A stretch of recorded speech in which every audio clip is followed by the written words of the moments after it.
Is it possible to have a full-time partnership and have a balanced life?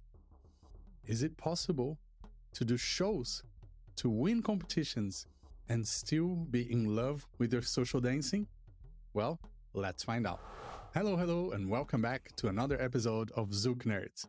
My name is Alisson Sandi, and today we have co-hosts Prada and Adayl Iost, and the part 2 of our beautiful conversation with Pedro and Ana, two amazing artists who are from Rio de Janeiro and live in Toronto, Canada. And in this episode, we are going to be getting into the details of how they manage their partnership, their relationship, and living far from family, as well as how to balance social dancing, shows, performance, and being such ambitious people. So, let's go.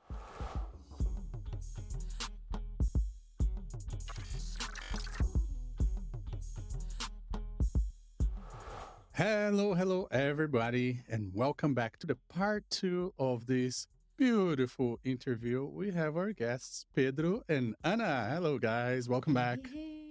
Hey, thank you. Last episode, we did leave on a cliffhanger where Pedro and Ana did ask us a question. So could you guys ask that question again so we can start with that?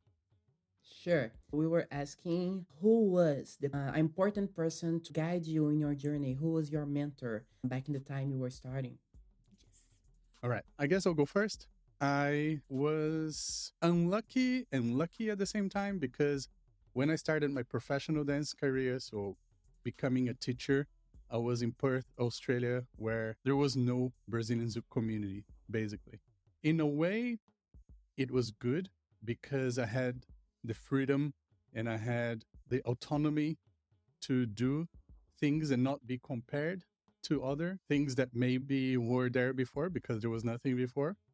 But the other good thing as well was that I could only rely on people who were not from Brazilian Zouk or from Brazilian dancing. So I had mentors back in Perth who were the owners of the school that I was working with.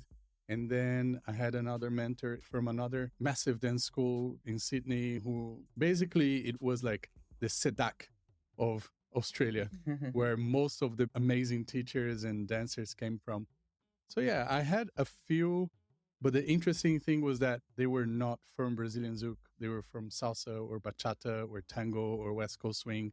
The biggest value that I got from them was how they gave me a different perspective that was not from a Brazilian dance instructor or a Brazilian dance event organizer.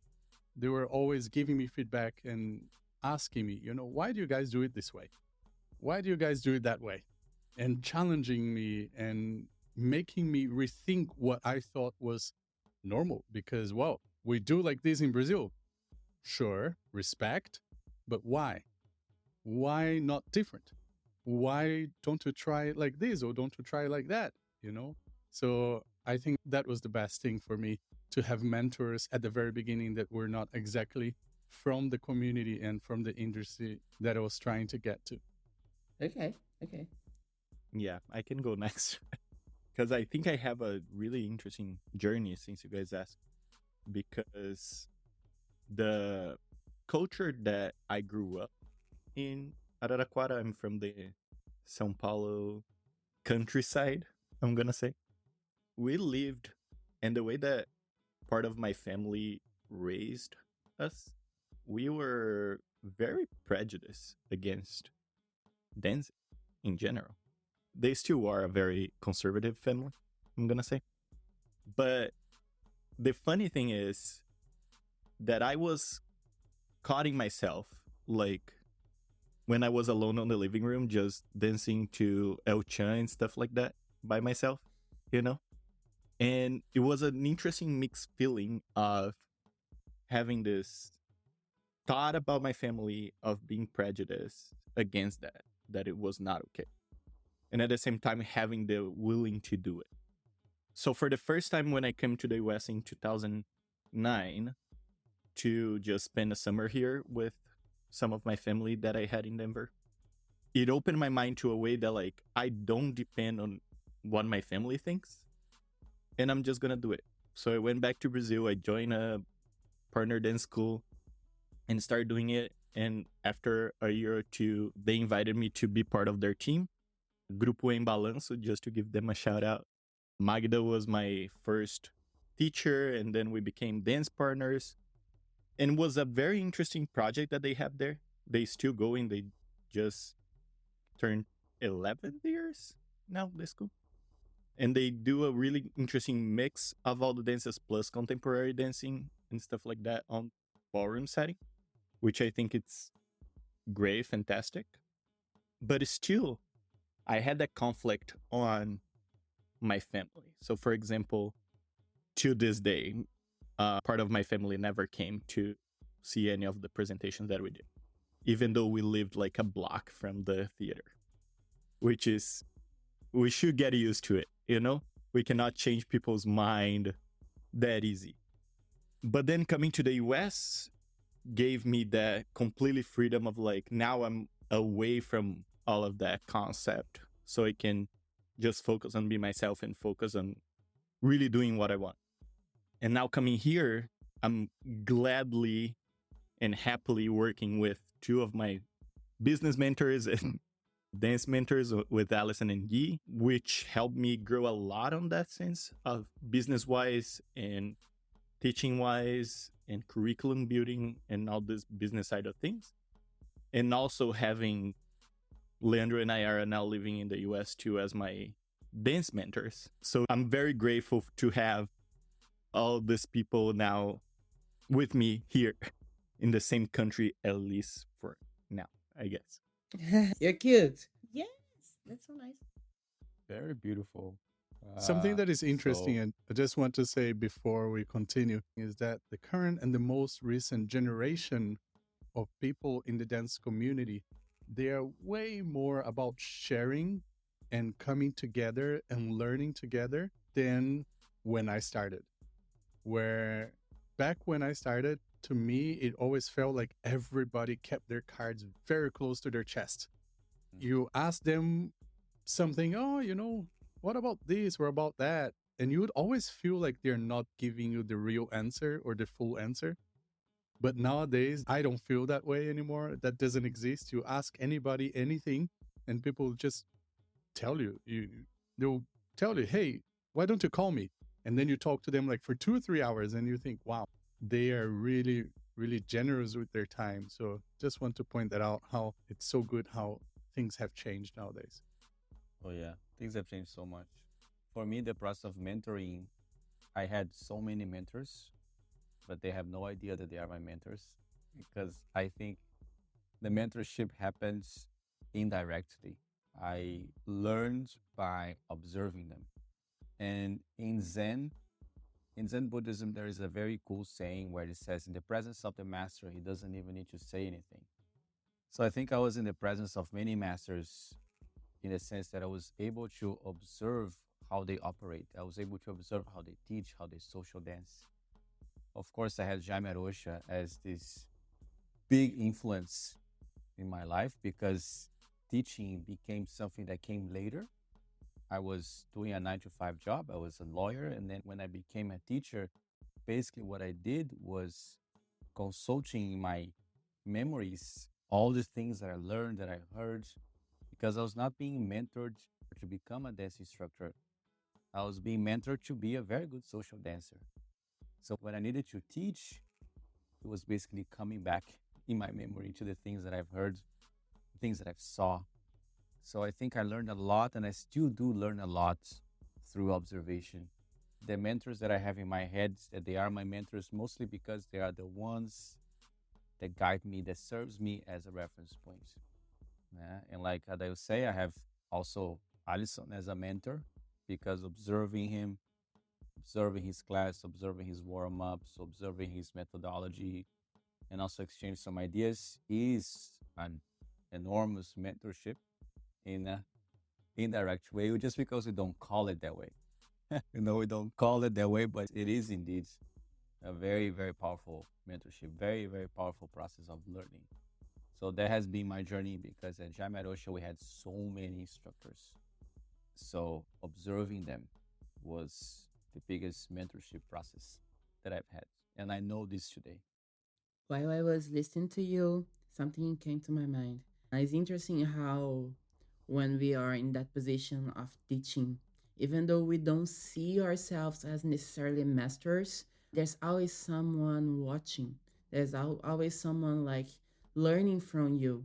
And it gives us that great responsibility of making sure our behave is always accordingly with what we say, right?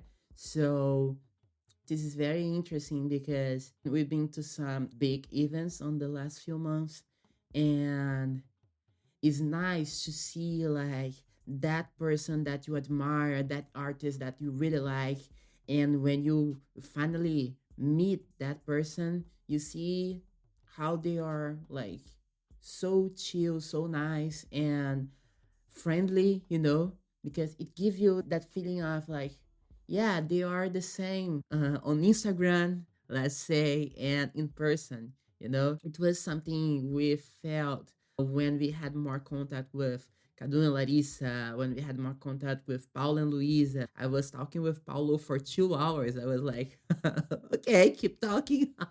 You see, it's so nice. And for us, it's a good way to remember like the way we are building our career now. We are not as big as like famous or anything. We should follow the example because they're like big fishes, way bigger than us, and they are like keeping themselves like humble, keeping themselves friendly, accessible. So this is something we are learning and making sure we have that atmosphere, that vibe of make people feel comfortable around us. Because in the end of the day, we need that to teach, right? So it's a very, very interesting feeling listening you guys talking about each other. So we can see like how you have that atmosphere as well on you, and it's so nice to hear that. It's really interesting because every time we are in contact with other people that we don't know, we always appreciate, right, their history, what they have been through. So because we don't know people, when we meet them, always opens a lot of possibilities in our minds. It's always really interesting to have this exchange, to talk, to have this moment, to make sure we can connect also, because this is really something I think we, as also students, and of course, because we believe that every teacher should be always studying, always recycling, and always trying to learn more from, is really the moment where you can talk about anything you'd like. And sometimes it's not only inside the field of Brazilian Zouk or partner dances, it's also about life, it's also about how you've been through. I remember that in Canada Zouk Congress, one thing that was really remarkable for me was the moment that generally Larissa just asked me how was this process, and I mentioned that I was missing so much my family. And she opened up, she talked about how it was this process for her and how it's really hard, but we need to make sure we honor this, all the our family's effort and all the people's efforts for us to be where we are. So it was so beautiful and inspiring to listen to her. And she hugged me and I was like, oh my god, this is really, really nice. And I felt like she was a really, really friend for me in that moment, even though we have just met. So because she knew she passed through the same thing in a similar age, because she went to Australia when she was in her 20s too, she could sympathize. She had a lot of empathy with me, and she was so amazing to me. And I was like, okay, this is so special. I need to remember that. And if I get together with, I don't know, in 20 years, I get together with someone that is moving to a place, maybe I need to remember that this person will need a hug. This person will need to hear from me something inspiring too. So I always think these connections, they always are able to happen when you are really there, when you are present, when you are sensitive and also sensible enough to understand that your position is not only teaching your class, is not only do one thing, is not about a task, is also about who you are. And I think all of the people that we mentioned, and all of you also, because you mentioned each other, right? You have this genuinely way of seeing life, and this genuinely interested in make sure you keep being humans, you keep social humans, you keep socializing, you keep exchanging experience, and you keep actively thinking about each other and about the community. So I think there's many layers into that, and this is really really important. And I think this type of connection is what we as humans are looking for. Yeah, exactly. I think this is one of the most powerful things, the power that being the reference has. This is something that we talk about in our teacher trainings. When you become an instructor, you basically become the reference point for a group of people. You become sometimes the embodiment of the dance, the embodiment of the culture, the embodiment of what the dance, what the culture is. People are observing and learning not only through what you're saying, but also through what you're doing, how you treat other people, how you go about. One thing that I get asked so many times, and so I don't know if people ask you, but people ask, how do you and Alisson align things when you guys teach together? How do you and Alisson go about the curriculum, the structure? How does that work? And I I know. reply to people, it's so easy. Easy, easy, easy, easy. There is not a less stubborn man in the world like Alisson. We can talk, and if my reasoning makes sense, he's gonna say, okay, good, let's go. You know, if his reasoning makes sense, like, oh, amazing, let's go that way. So it's funny because people get very puzzled by just watching us dance, and when they learn that we teach in the same school, they're like, but how? And and then I tell them, guys, it's so easy. So because we align things. I think It's it's so all Yeah, about since it's getting to a point that you understand that everybody is your teacher, everybody is your coach. You know, I learned so much from just talking to you guys here today. I learned so much Mhm. from working and spending so much time with Adayl and with Guy. And as soon as you are open to listen to somebody else's perspective, you're going to learn. You can disagree all you want. I'm sure there are times that Guy, Adayl, or anybody at our school completely disagreed, but we understood where that person was coming from. And Yes. we said, okay, if you feel strong about this, go for it. You know, because I don't feel strong enough to tell you not to go. I just don't agree, you know, and Yes. sometimes you just have to experience. Oh, but I have seen somebody doing that and it doesn't work. Well, that was that person. That was not Guy or Adayl. When they do it, it's going to work. And if it doesn't, we are going to learn, you know? So just giving each other a chance, regardless of what you believe and what you've lived on before, as long as you can trust that person to have good intentions, why not just give them that chance to experience and to do something different? Yeah, That's give Absolutely. someone something. the benefit of the doubt, nah? Because sometimes in our conversations we go into, oh, I think it's not gonna work. I think people are not gonna like it. We go into the business of guessing what people want, of guessing what people are gonna like or not. And sometimes we guess with a lot of certainty. No, I know people are not gonna like this. And I think our policy has been give it a go, try this thing. We haven't even tried it, you know. So I think that mindset has been actually present, like Alisson was saying, the newer dancers, I noticed that a lot more. That curiosity, let me hear what you have to say, super interesting your story. Like you guys, man, we are learning so much about maturity, né? This early, like we were saying in the break, that you guys are actually 50 years old. You're just disguised as 23-year-old people. Mission Impossible moments. Take off the mask. But I have a question for you guys. Let's talk about ambitions. What is it that you guys are aiming to get to?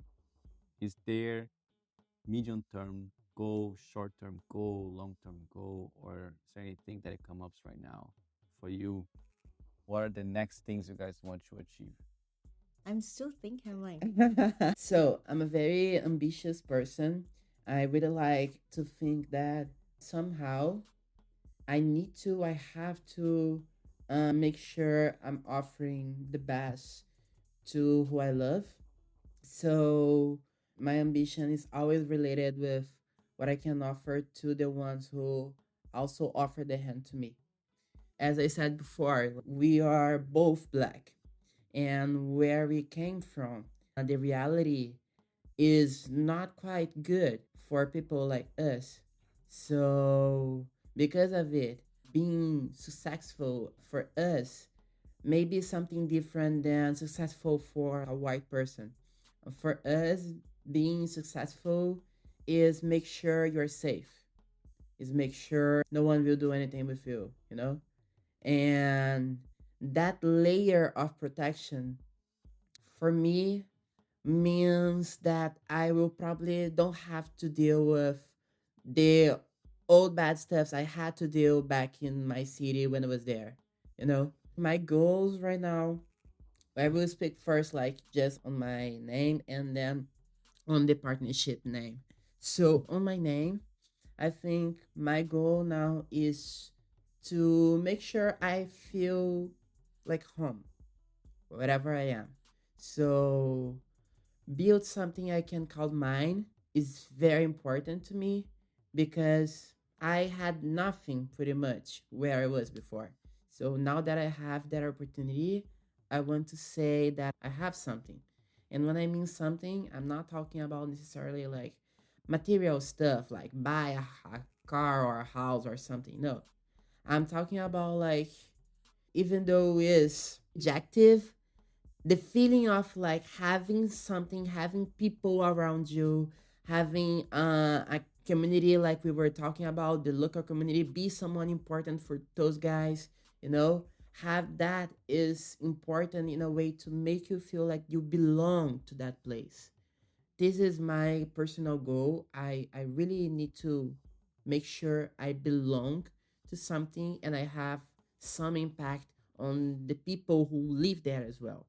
Being relevant for them in a positive way and belong to the place is something is very very powerful for me. It keeps me like on the line, you know. And in the partnership we have like different goals, right? But like the short term I could say is the championship. We are going to join the Brazilian Zouk World Championship. So for us that's the that's the, you know, the goal now. And I would say that for sure, like we want to win. Yeah, I'm saying it. We want to win. Oh, Last it starts year, with that, you know, putting the energy and putting everything in the universe for that.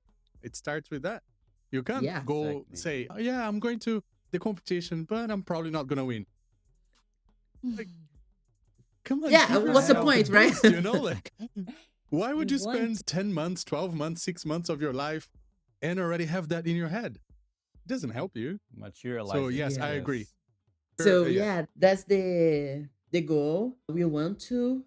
But I also would say that last year we were also on the same goal, but unfortunately we could not make it for the awards last year. And it was very important to watch the competition, to see behind the scenes, because we had the opportunity to understand what's really important for that kind of competition. And it's also to see what you need to improve in yourself. So we had the opportunity to like project our own routine on the competition and see how it would be. So doing that with that exercise, we could understand that we have more to do, we have more work to do, and Now we can blend better, you know? So Laura used to say something that I kept my life. Laura says that you don't fail, you are just delaying the success. So I will keep repeating that. And yeah, I believe that's the short term goal right now. Right? And with that, you continue learning, right? Yeah, So you sure. can delay, but as long as you're investing in yourself and seeing all the lessons that are showing up to you, there is no problem in that. Yes, I agree. So I think for me, one of the biggest things that I really, really wanted to do is to keep growing this local scene and make sure the scene gets bigger and bigger. More people are coming to learn Brazilian Zouk and fall in love with it. I think this is one of the long term goals. I also really want to personally have the opportunity to be financially independent and also be able to share that with my family. So I think I have this bond and deep connection with my family. So this is really, really important, especially because our reality was tough and they did so much. So I think it's the minimum to make sure I am present for them when they need me. In order to do that, because I'm far away now, I need to work a lot and make sure I can be more present in the future. So this is also one long term goal to make sure I'm able to provide the best for them, for my family. And I think I would say short term goal from the perspective of our partnership is also to keep track of our roots and keep doing what we believe, because this is so hard sometimes. This can be really hard sometimes. And I think this is important to remind us where we came from and where we want to go, right? So what we want to achieve in the future. I think stick to our roots and remember and enjoy our culture. And sometimes be that workaholic that we are. But in order to make sure we are also appreciating the process of it, I think this is a really short term goal for us. The competition, of course. Like on the break, we were talking about the space of the social dancing and the performance, right? So I think the competition is where we can show to people, expose people to that side more athletic, that side of like height legs and jumps and barara. Okay, great, great, great. But like, do I really need to do that when I'm showing people what is social dance? Like when I'm demonstrating, I don't know, the end of the class, and I'm talking about connection or closing brace or viradinha. Do I really need to like do 10,000 toalhas or similar? You know, this is something we will start to be more aware of, and we are trying to make sure we put the things on the right place for us. So for us, the right place to the performance is in the stage. You can perform there. When you're showing people what you want them to be able to do, you can perform as well, but it's not necessarily the right spot to do it. It's not just about that. Yeah. It's a mix of like making it friendly and accessible and also get people inspired. So we need to balance those things. And how do you balance that? What do you Okay. guys think about Okay. that? How do you balance the views, the likes, the shares? I mean, I have my own So perspective on this, but I would love to hear your perspective based on what you guys just said. you post 3 toalhas, okay? And then on the next video, you no kidding, kidding. So that's actually funny. The way we see our dance is a mix. I think the first thing we really, really love is the creativity. So we tend to not use songs that we know or songs that we danced together before.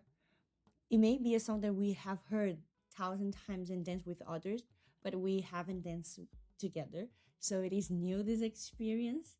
And I think the fact that we are 100% improvising things makes the difference and makes more authentic kind of thing, because we're not worried about the movements, but we are worried about connect and transmit something. So I think that's the first thing we do to try to balance that out. But also, I guess we really love social dancing. When I say really love, it's like that's the thing that made us choose Brazilian Zouk, because we fell in love for social dancing. And because we love to dance together, doesn't matter if we're working or not, doesn't matter if we're in a social or not, in an event or not. Sometimes 1 a.m., Pedro's like, I had an idea, come here. And we start to vert basics. And out of a sudden, I will be like, Pedro, wait. Let me show you that. I just figured out something, and I need to try to figure out that puzzle. I need you come here. So because we do that all the time and we are really addicted to that, I think while we are dancing, demonstrating that to people, we use that. We try to come back to that. So I think is the mental work to understand, okay, people are seeing us. It is time to show off kind of thing in the demo, right? You were there, you want to do a great job, you want people to see you, but we need to come back to ourselves first, and we need to connect here inside and also connect with each other, and then we connect to the music, and I think the magic starts to happen from there. So I wouldn't say there's a formula for that, but this is the pathway we tend to go through to make sure we are looking to the inside first to then showcase something. Yeah, I think like being honest with yourself is the most important thing. If you're feeling like altos toalhas, okay, great. Like I'm not saying this is wrong or like has less value. No. I'm saying the dance for us is kind of like a language. Imagine that the steps we do, there are different words, right? And you can connect those words. If you are always starting the conversation with the same words, it's kind of like you're limiting yourself a little bit. For sure, there are some words will be more often seen on the conversation, but not necessarily they are the core of that conversation. They are the topic of what you are talking about. So we really like to emerge on the atmosphere we are listening from the music. We like to be honest with ourselves. We like to listen to each other because it helps us to provide to who is watching and also for ourselves an experience of true social dancing, because otherwise I'm just performing what I think to be powerful enough to get me views. And in the end of the day, we have two different publics in social media. We have the public that really like you and follow you and will look for you. And that is the public who is there because they think it's cool. They think it's nice what you do. And in the end of the day, the people who just think is nice and like they are impressed somehow, they not necessarily are coming back to you, because the same way they think what you do is nice, they think the same of about, I don't know, 10 other thousand couples. So you're just one more. And that's fine because we need to have the balance, right? We need also the views, right? We need to be relevant. But it's not just about that. It's not just about get those guys for us, because as every job, we need to be paid, right? And to be paid, we need to have the public. To have that public, we need people who will believe and buy what we sell with the most honest way. So that's what we believe. We always try to find that balance. Sometimes we fail, being honest. Sometimes we fail. It's just like we try to go more performatic and end up like super performatic.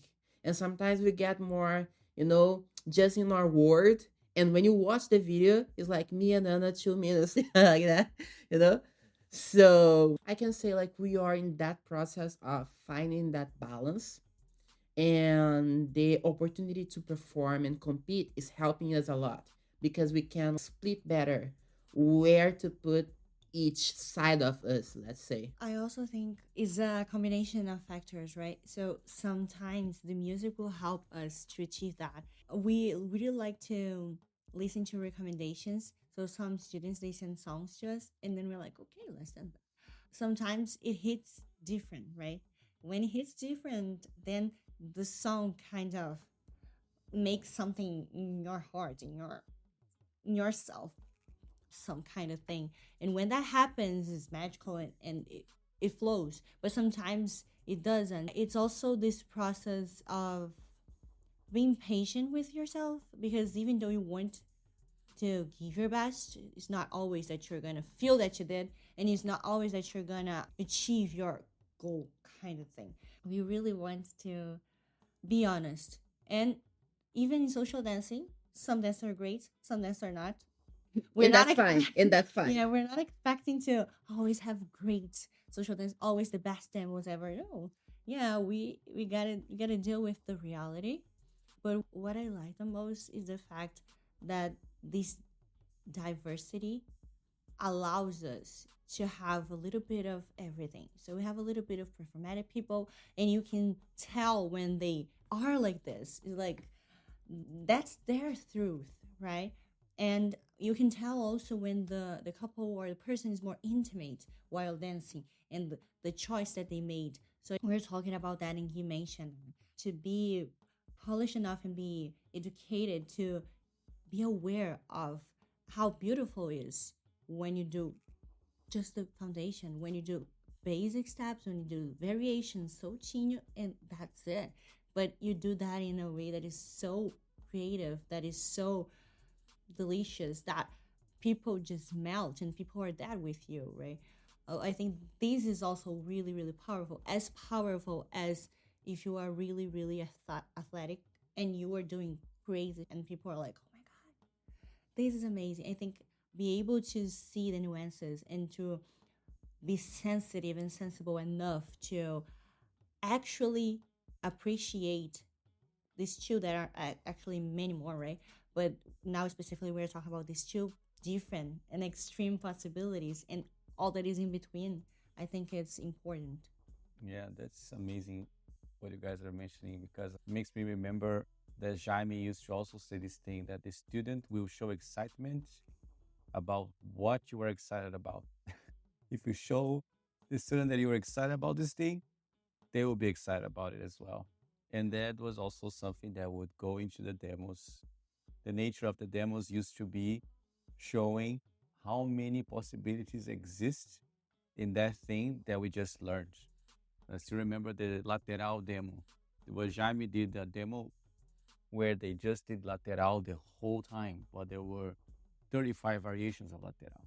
And until this day, remember watching that demo and saying, oh my God, what I just learned can do that much, and feeling so inspired by that. Because the demo used to be before the end of the class. So we have the demo, and then we would dance. So we would dance with that demo fresh in our heads, inspired by it. And I remember having my best dances after watching the teacher dance, after watching the demo. Oh So my now God. we have been trying to invert the order. Now the demo is not in the end anymore. The demo is back to be before the class is over. So the student can go and dance with that inspiration, just bringing some of the old days back. That's Yeah. that's nice. And- That's very nice. Interesting. Okay, we are implementing that. Okay, We'll I try, like we'll try.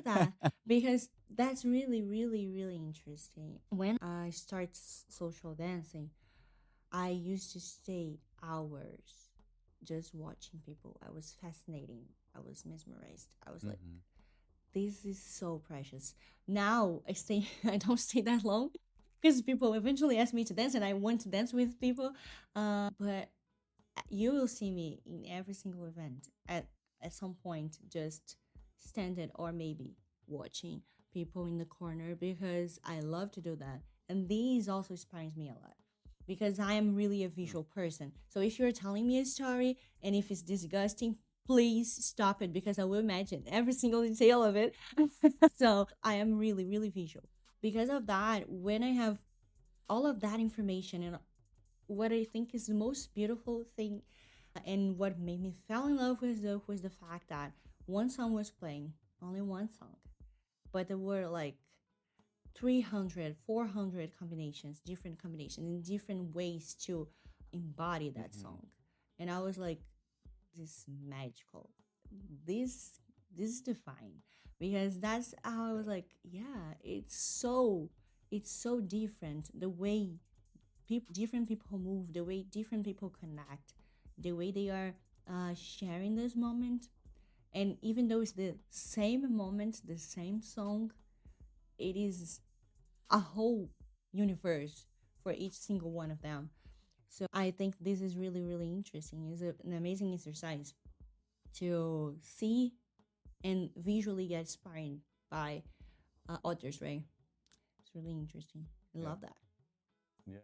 And I don't know if many people know that, but Brazil, unlike other countries, have this very particular culture of the partnerships, like you guys saying. Pedro invited Ana to be your partner. And Brazil has a particular culture of finding a partner, inviting that partner, and starting a official like partnership. It's something very special. And I remember that back in my bolsista days, I wanted to find a partner as well, just couldn't find one. So I don't know if people know about this, but it's a very interesting thing from Brazil to find a partner. And when you guys started the partnership, and I want to see if you guys can make a summary of that experience. What did that entail in practice? What changed when you guys decided to be partners? Did you guys have like a training schedule, or it was just more the sensation of like, oh, I have a partner now, someone to call a partner? It's like someone that lives together for a long time, but they're not married yet. But when they get married, the title of being married changes things. So, what was it that changed when the partnership became official? So What? the first thing is, for us, the process was slightly different because it was not like we were together all the time. We were often seeing each other, but because of the high school, contacts, not necessarily because of the dance. But when we started to perform together and we became like partners, official partners, I think I was seeing more Anna than my own mother, to be honest with you guys. Because I was with her 24/7. We were always practicing. I remember I used to get in Sedaki in the school, like in the afternoon, like 1, 2 p.m.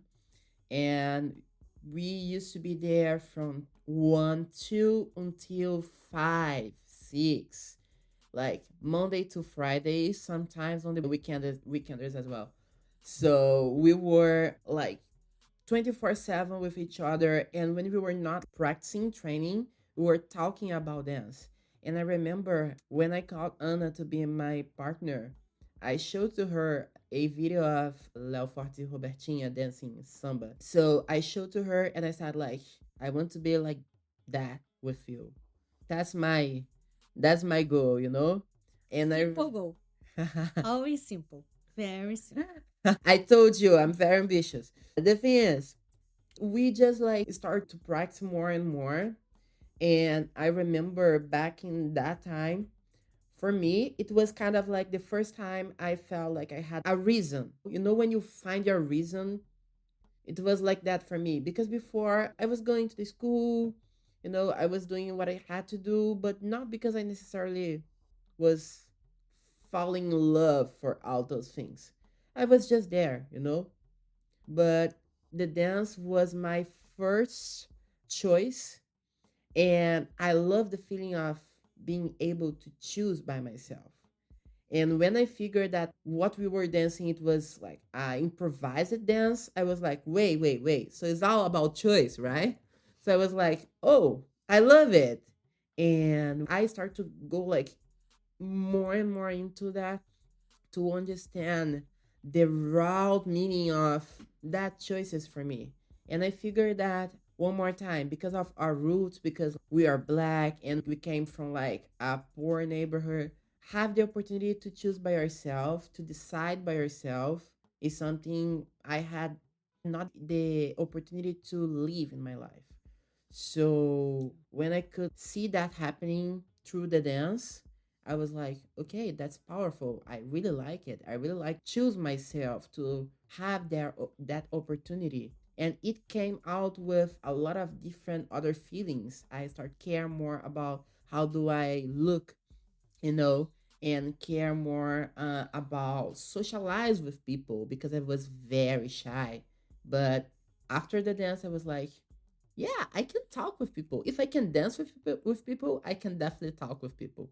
And then it came out with a lot of different ways and to the partnership. And when we were seeing each other 24/7, I had to also learn how to deal better with conflict and also understand, like, give people opportunity to show me a different point of view because we were there like 24/7. So I had to learn to listen as well, not just talk. I guess what changed a lot was the fact that we had something in common, and we had dreams, and we had dreams that were shared. And I don't think I've experienced that before. To have a big dream that can be concrete, something that is okay, solid. We wanted so badly to compete in the international Lambada and Zouk Congress that used to be a competition inside International Rio Zouk Congress. So we wanted to be in the next competition because we started the partnership in 2018. The next competition would be in 2020, right? But this never happened because it was the last was the last edition. So we were like so focused for many years preparing, and this never happened. And then we're like, okay, so what do we do now? We keep going. We're gonna find new goals, and that was how we continued. So at some point, we're like, okay, we want to teach more in national events. How do we do that? So we would always creating and always trying to understand the new dreams that we are perceiving. What's the plan? It's like Pinky Cerebro, like the really old TV show that we used to see as a child. That is two rats and one look at to the other and say, "Okay, what are we doing today? Yes, we are conquering the world." So that was the thing that changed. I felt like I had someone to share the struggle, to share the bad, but share also the good parts of perceiving your dreams. And this was really comforting because at some points you feel like it is really, really hard. You feel like you're not making it. You feel like all the effort, all of the, I don't know, more than 60 hours per week that you spend rehearsing and that you spend also teaching, you spend also taking classes is not worthy. Sometimes you feel like you are undervalued because at some point we were undervalued too. So it's really hard sometimes to keep going, but because you have one another, we're like, no, yes, we can do it. Now it's hard, but it's going to be better soon. You can count on me. We're gonna cry together. We're gonna stay together. We're gonna hate each other for a while, and then we're gonna love each other. It's fine. It's the process. It's like a roller coaster, but because there's someone else there with you, you feel like you're less lonely. And I think the real gold part of be part of a partnership now for me is the fact that Pedro is also my home, right? Because we are far from Brazil. We are far from Brazil. And at many moments, it's so hard to deal with all of it. It's so hard to miss my grandma's 95th birthday. It's hard to stay away when it's my mom's birthday, too. It's hard to see my brother, my older brother, becoming a master, but I'm not there for him. So there's a lot of layers into that. And sometimes you feel like, yes, it's it's kind of sad, and you need to pass through it all. And when you have someone that is passing through the same process, that is with you, and that understand how it feels like to be an immigrant, understand how it feels like to be out of your home country, understand how it feels like to make sure you are doing the right thing and you are in the right track, even though sometimes it doesn't feel right, right? Because you're like, oh my God, I should have been there. I should have been someone else. And then it's a matter of time and understanding to realize that no, that's your journey. They have theirs, and it's fine. You are in the correct place. It's something that is temporary, something that is greater and is bigger than you, but you're gonna pass through that. I'll be there for you, and I understand and I see you.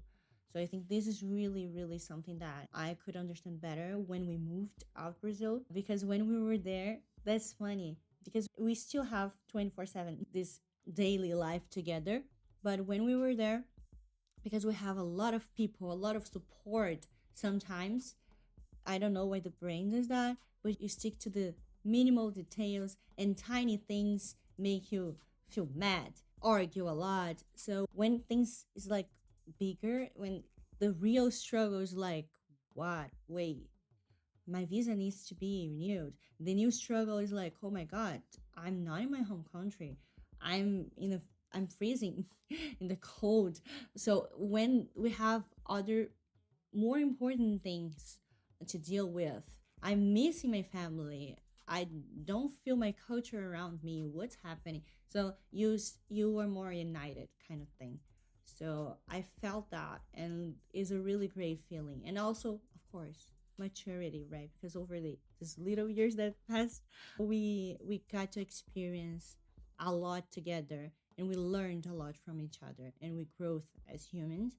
So I think our relationship and our partnership has always also matured and a lot. It's now a little bit more ripe. I wouldn't say completely ripe. I think it is in the process. It's getting better and better.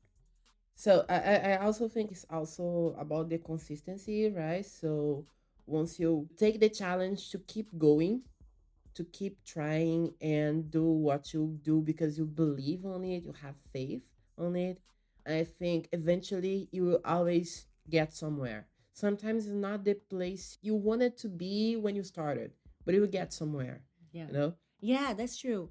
A fun thing about all of this is that we never ever imagined that we were moving to Canada. Never. We never imagined that. But at some point, we're like, yes, we're doing that. That kind of makes sense with what we want to for our lives. And as soon as we accepted it and all the good and the bad that comes with it, and we started dealing with it all, we couldn't notice that it was meant to be. We just didn't know. Exactly. Oh, guys. Can I just put another thing in the record? I want to be you guys when I grow up. That's all. Honestly, I think I need to start getting mentorship from you guys because, wow, if I knew maybe 10% of what you guys know at your age, wow, No my life way. would have been so different.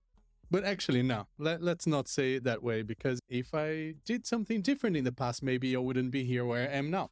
So let's accept the past as what it was, and it made me what I am today. But guys, honestly, can we bring you guys back sometime in the future? Because I just want to Sure. continue this forever, forever, forever. You guys are incredible, not just as dancers. And I hope that with this podcast, and hopefully people are watching this in video as well, which you can do on Spotify, just in case you are in another platform. If you go to Spotify, you can watch this on a video format. Because anybody who has already watched you guys, I'm sure they fell in love with you. But they need to be here listening to you guys share your journey as well. That is something that I think it is just going to be the cherry on top of the cake. Thank you guys. Thank you so much for making the time, for opening. I don't even feel like opening your journey, but you open your home. I feel like I'm there with you guys right now in your room and you're holding my hand. That's how close I feel. And we are very far away because I'm in Taiwan and you guys are in Canada. But I just feel like we're sitting right next to each other. I feel your warmth. I feel your love. I feel at home. I just want to say thank you. That's Thank you so much. It's really nice to hear that. Really, really. And we were really honored when we received that invitation because we admire so much the work you do and everything you have been doing. And you inspire us a lot in many, many ways. So we are really, really honored. It was our pleasure to be here. And it's always nice to have these conversations. It's really interesting that I think when we met, right, in back in CCC last year, we got together a little bit and then we talked a lot. But it's always nice to make sure we have time to do it because it is important. I think this is really precious. And this idea of recording that and sharing that with the world is also amazing. We are always also learning here from you and from how you see things and how you make things happen, right? So I think I am also really grateful to be here and to get to thank you, learn thank you. many ways too. It's very important for us to be here. It's very nice to see how humans you guys are. So, to be honest, I was scared. Like I didn't know what to expect.